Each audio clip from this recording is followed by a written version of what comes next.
I think a lot of times we don't even realize that we're doing it. And by it, I mean finding ways to defend the very thing that has forced us so deep into this hole that we're trying to climb out of. So much so that it almost feels like everything in our life needs to be negotiated with and needs to sort of pass the vibe check of the very thing that we're trying to escape. And I'll give a few examples of how we do this. And the first one being that any sort of plan that you make, any sort of future decision you're looking towards, any sort of choice you're going to make first needs to be confronted with whatever it is that you've been dealing with for a while. So the thoughts might come to mind and they might not look how I'm stating it right now, as in, how does this trigger my fear? How does this, flare up my anxiety?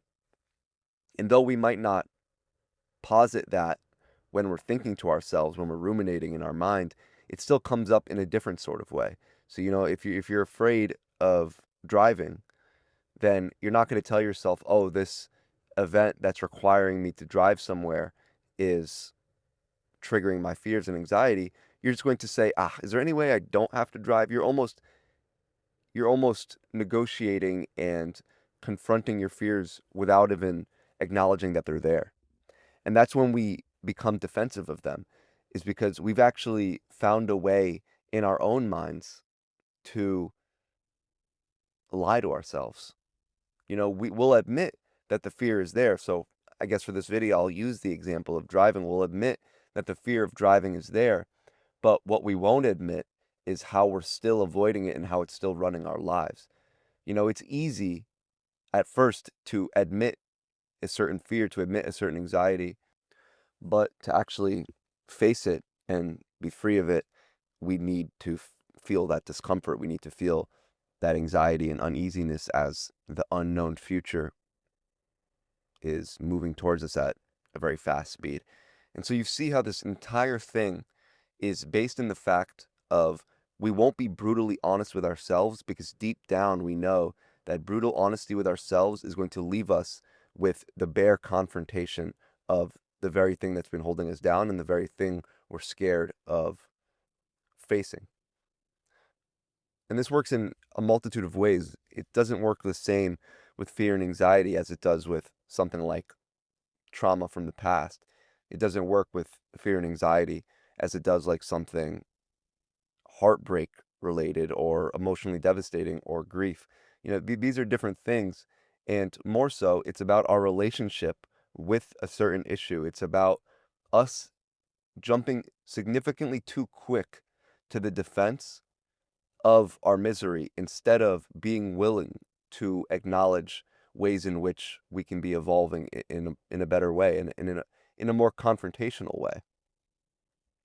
An example of this is, and this is rightfully so, someone who has been through something difficult, whether that be emotionally, whether that be, practically in reality, they'll be very quick to defend reasons for them being miserable, right? And these reasons, they could be valid. But what are these valid? And I have to add the caveat, I always do, because otherwise I'm going to get a bunch of comments about it. This doesn't pertain to those who are existing in survival mode, foraging for food and fresh water, and who don't have a stable or a home over their heads, a roof over their heads. We have to use that caveat whenever we talk about any sort of um, emotional tribulations and psychological darkness, whatever it may be. I just quickly need to acknowledge that, or else I'll get a bunch of comments about that under the video.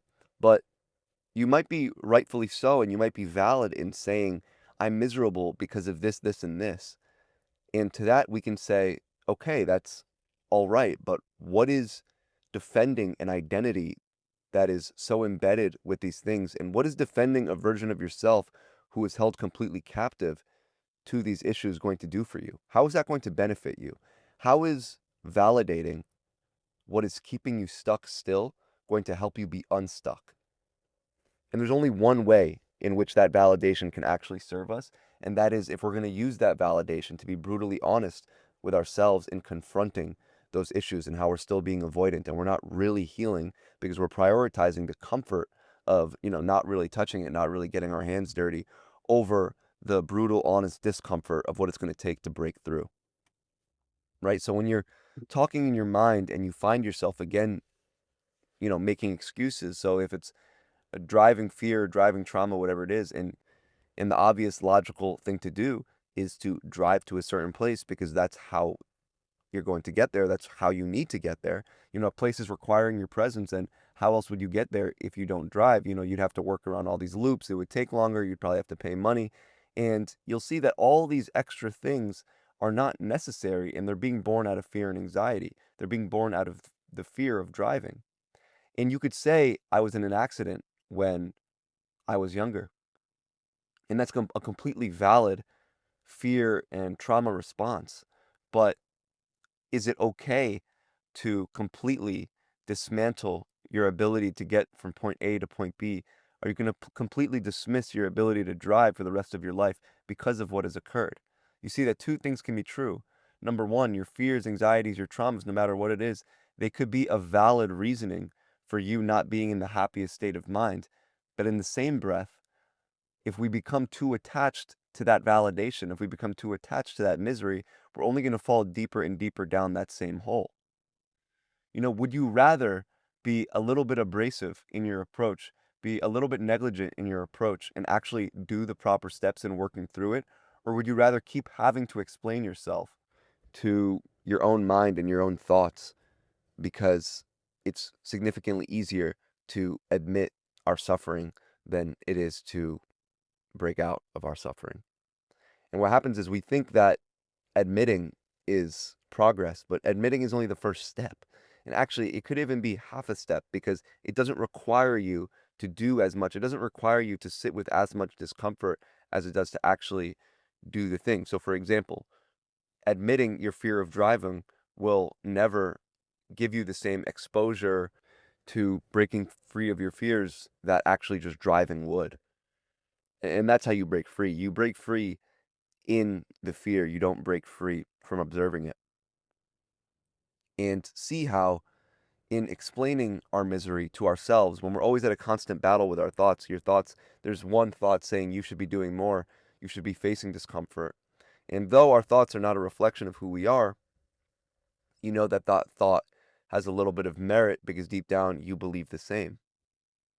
You believe that part of the reason that you're in this hole and part of the reason that you're not as deep as you are, but rather that you're just in it, period, is because you have been led to believe there's some sort of reward for acknowledgement and an awareness of misery and suffering rather than the actual process and steps that are needed in moving through the discomfort. And when I mean defending your misery, I actually don't mean as much defending your misery to other people because that's often times more of the minority of what's going on. Rather, we're usually defending our misery to ourselves as an excuse to not move forward in a way that is, again, going to involve us facing that discomfort. We are choosing to live our lives in an avoidant way. We're choosing to grow in other areas of life because we consider ourselves emotionally intelligent. We consider ourselves we consider ourselves self-aware, but it is because we aren't in tune with the emotional bodily feeling of facing those feelings that we hyperanalyze it in a way that isn't actually productive. Hyperanalyzing can look like in your mind, you are saying to yourself, I get why I feel this way. It makes sense that I feel this way. But in the acknowledgement of that, you should realize that that is not permission to continue feeling that way. And you shouldn't be tricked by your own mind and your own perception into believing that just because there is a valid reason for you to feel a certain way, even if it's for the longer it is, I guess, the longer that validation no longer comes to use. But no matter what, you can still take certain actions and benefit from certain actions that are going to help you feel better. That's important to acknowledge too. You can acknowledge what is wrong. You can also acknowledge what it is you can do to feel better. If you're afraid of driving because of an accident that happened a long time ago, no one is saying to invalidate your fear of driving, but rather validate your ability to overcome that fear by actually pushing yourself little by little in small increments to drive. Expose yourself to that fear and drive. And this works with any anxiety and anything related to whatever discomfort we're avoiding. You don't realize that even if it is the brutally honest, not what we want to hear advice, we are still feeding the belief that what we feel is valid, the misery that we feel is valid, but for some reason, our ability and the things that people are recommending for us, the process and healing that people are recommending for us, we are somehow incapable of doing that. And see how those are two misplaced beliefs. Because you can believe in your misery, you can believe that your misery is valid. And whether it's valid or not is really not part of the point here. And I think that's the big emphasis that I want to make is that no matter if you're suffering, no matter what your misery and suffering looks like, if it's self-induced, if it's something going on within you, rather like if you have a broken leg, you have to wait for that leg to heal. There's nothing you can really do. The body will sort of heal itself or whatever the doctor recommends for you. It takes a certain amount of time. But that doesn't work for difficulties relating to anxiety, fear, and whatever else. That doesn't work. You have to take actions. If you just keep sitting around and waiting and letting it go, yeah, sure, you'll slowly start to feel better, but then you'll be one thought, one trigger away from going right back into that dark place that you were before.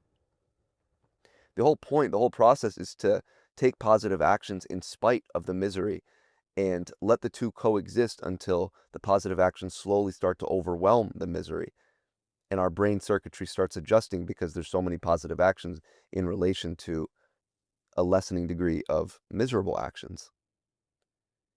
I'll come back to the example of the fear of driving. I want you to input whatever it is you're dealing with into this. The more we avoid driving, the more we feed the identity system that our brain is learning from, and the more miserable we're going to feel. Rather than if we feel that fear of driving, and nonetheless, we face the discomfort. And while we're driving, we still experience fear. Our hands are still shaking. We're still sweating nervously, but we're actually driving to the destination because we understand it's about implementing an identity into our mind.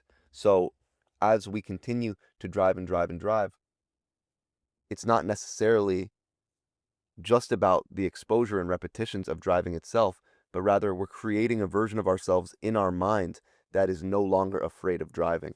And even from a conscious perspective, if you know that you still have that fear lingering there, the brain only learns from our actions, the brain only learns from what it observes. So even if you are nervous, even if you are filled with fear while driving, the fact that you are driving doesn't support the belief system that you are afraid of driving.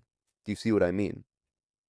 So now we're not defending our misery, but rather we're taking the offensive position in moving towards a positive direction. We don't have to attack our misery at every little angle. We don't have to completely dissect it and always be applying so much pressure to overcome it in in a certain analytical way, but rather you just have to accept that by acting in a certain way, by acting as a certain version of yourself that is not deterred by that trauma, by that anxiety, by that fear, you start to create a new identity that your brain has an easier time adjusting to and aligning to just based on observing the actions that you're doing.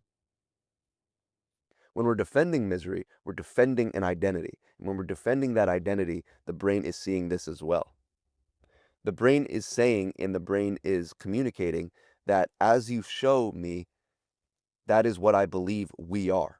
Because I like to believe it is you, the awareness, and the brain working together to create the person you are and the version of yourself. So the brain is saying, show me certain actions despite how you feel, and I will change the way you feel over time. I'll say that again. Show the brain certain actions despite how you feel, and it will change how you feel over time. We have to take the equation in reverse. When we're defending our misery, we are basing our actions off of how we feel. But what happens when how we feel never changes? We become stuck, we become lost. And it's not about how we feel. It's about a logical response. It's about a logical and conscious decision to be different.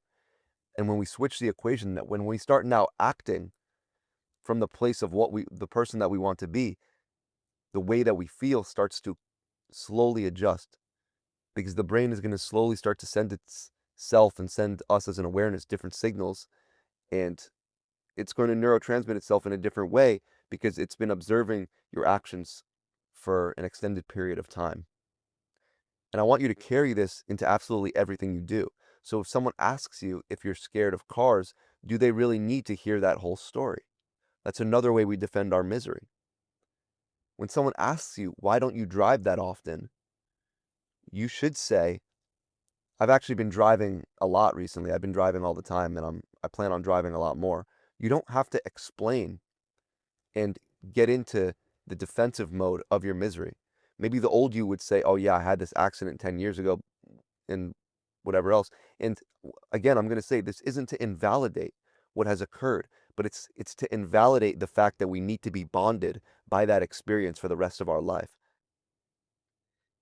Instead of constantly looking to validate something we know is valid. We know that experience, that trauma, that fear, whatever it is, we know that it's valid and it's okay for us to feel that. And if it's not valid, if it's something irrational, then completely skip over this part. Then you owe absolutely no reasonable or logical loyalty to that at all. If it's an irrational fear, if it's an imaginary danger, some sort of OCD, overthinking related thing, then you owe absolutely no validation to that, and you should be completely assuming yourself to be free of that thought pattern or that belief system or that fear.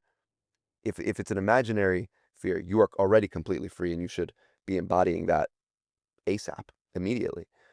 But if it is something that happens, such as the car experience, then you already know deep down you are valid for feeling that fear. But now, how do we validate and create a version of ourselves where we're not completely bonded to that, where we're not going to let that experience dictate the way we're going to live the rest of our lives? And it comes from a place of shifting identity, shifting the way we speak about things, shifting the way we act.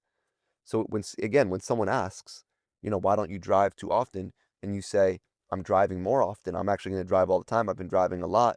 They say, oh, okay, maybe I just, noticed wrong or whatever else. They're not going to dive deep into it, whatever else. So you definitely don't need to worry about other people's opinions when in regards to this matter. But if you were to say in a defending misery type of way that, again, yeah, I had this thing happen a long time ago, whatever else, you're creating this whole perception of yourself in your mind that you are only as capable of the experiences of your past dictate you to be. So because that thing happened, you are now incapable of facing and overcoming that fear. And that is a false belief system. And it is because we are spending so much time validating the misery we've been feeling for a long time that we feel assured in feeling stuck. When in reality, we should feel assured and we should feel validated in the fact that we are completely capable of breaking free. So whatever it is, if it's imaginary or if it's a real past experience, whatever it is, don't be quick to hyperanalyze. Don't be quick to rationalize, and rather feel the discomfortable emotion and realize, what is this stopping me from doing? How is this stopping me from enjoying my life? And now I'm going to take the actions of the version of myself who is already free of these things, because that will make me closer to that version, literally psychologically. My brain will adjust, but it's up to me to take certain actions. It's up to me to act in a certain way, to act as a certain version of myself to get the momentum going. I hope you guys enjoyed this episode. I'm going to leave a link to my book in the description if you want to check that out. But other than that, if you're watching on YouTube, make sure to like and subscribe. If you're listening on Spotify, thank you for listening as always. And I will catch you guys in the next one. Peace.